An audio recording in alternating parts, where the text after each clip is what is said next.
Hello, it's Catherine Hames here, and I'm a design map facilitator, a self-taught makeup artist, and I'm a bit of a thinker. And today I wanted to do a hopefully fun, potentially scary little video of how I used to do my makeup in high school. This is a tag that's been going around YouTube at the moment, and it was because one of my closest friends actually asked me, "Oh, Catherine, how did you do your makeup in high school?" So I decided I'd better just shoot a video and talk a little bit about it. Okay, I'm not gonna lie. High school for me was the worst period by far of my life. I never ever have to do it again, thank God. And to anybody else out there who is struggling with high school, with getting through it all, please just know that you will get through it, and do the best that you can, you know, just do everything you can to get through it, because I promise you, once you leave that place, it gets so much better. It gets so much better. Know that I fully feel every inch of pain that you're going through, and I promise you, it gets so much better once you get out of that hellhole. The reason that it was so, well, there's so many reasons why it was so hellish. A lot of it was to do with pressure, because you are under a hell of a lot of pressure to perform well. There's so many expectations of you, and if you somehow fail to meet those expectations, then they will induce so much shame in you. The teachers I'm talking about here, the teachers at my school would induce so much shame in you, and they would make you feel like you somehow dishonored them. It developed my perfectionist tick that I've still got, where I have a high expectation of myself, and a lot of it is because I felt I had to have a higher expectation of myself than the teachers did, because then that way maybe they'd stop giving me such a hard time when they knew that I was actually trying really damn hard and self-flogging myself practically with my own shame. It wasn't just the teachers either. I struggled to fit in with the other kids. I didn't really have that many close friends, you know. I was that... Even my English teacher, now I did like my English teacher, he was brilliant, he was hilarious, and he had so much faith in all of us, and it really is because of him that I could cope with a lot of stuff. And he said to me, "You are a little bit of an oddball, you are that one that will get left on the side because you're not like the others, but that's okay, that'll work in your favour when you get older. Don't worry about it too much, you've got other stuff you need to be focusing on." And being that weirdo that wanted to fit in also made me a bit of a bitch, unfortunately, as well. And I did stuff that, you know, wasn't smart. No regrets, because quite frankly, I made it through. And anybody else who is in high school, you will make it through, please. Just hang in there, it's gonna be okay. That was my high school experience.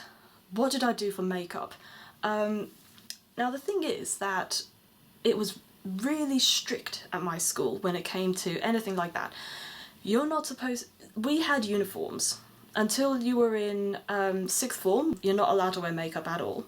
Some of the other kids would still wear makeup, and I remember at least once a term, maybe twice a term, that I'd see girls being escorted to the bathrooms to wash their face with, you know, that really nasty smelling soap that you get in public bathrooms. They'd be forced to wash their faces with that. Even when you got to sixth form, you had to wear smart clothes, as if you were going, more or less as if you were going to an office. And technically the no makeup rule still applied. Doesn't mean that we did not wear makeup, because we actually did. A lot of us did.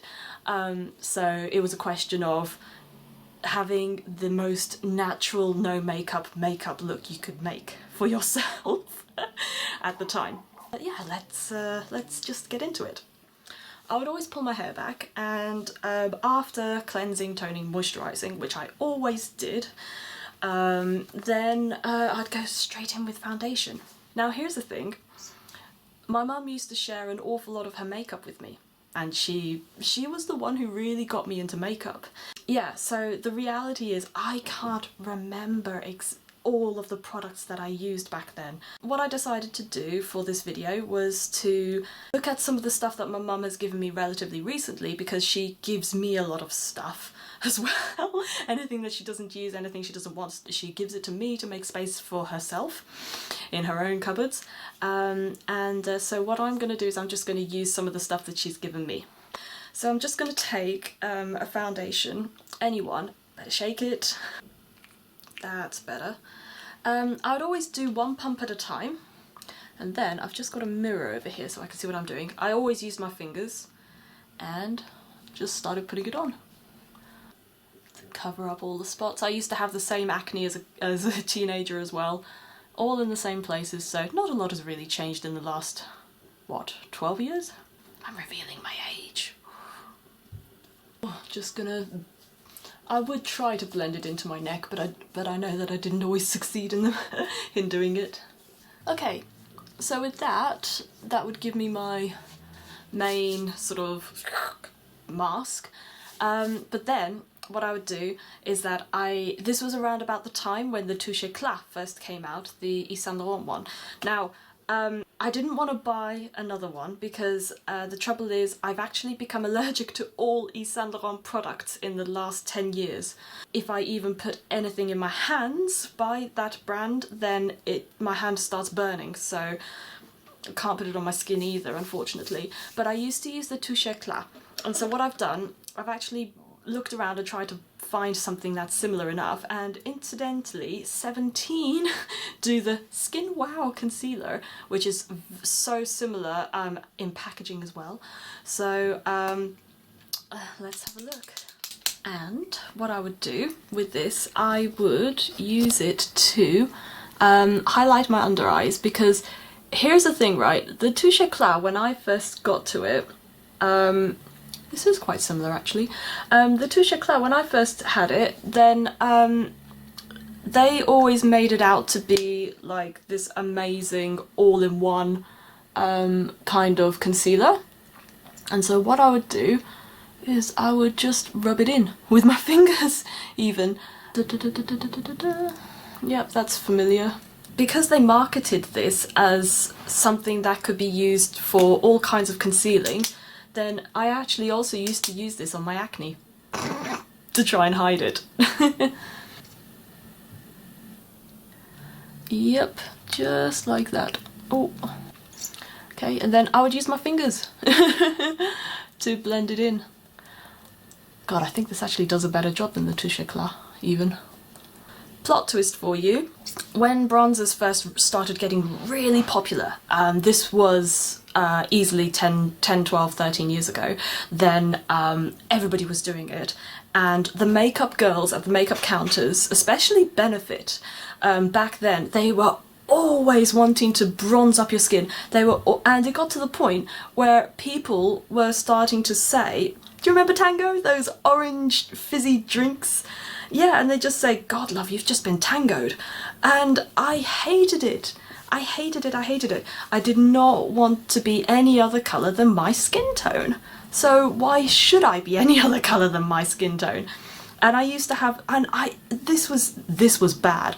Seriously, I would get into fights with the makeup girls at the makeup counters who would say to me, oh, you'd look so much better if you had a bit more of a tan.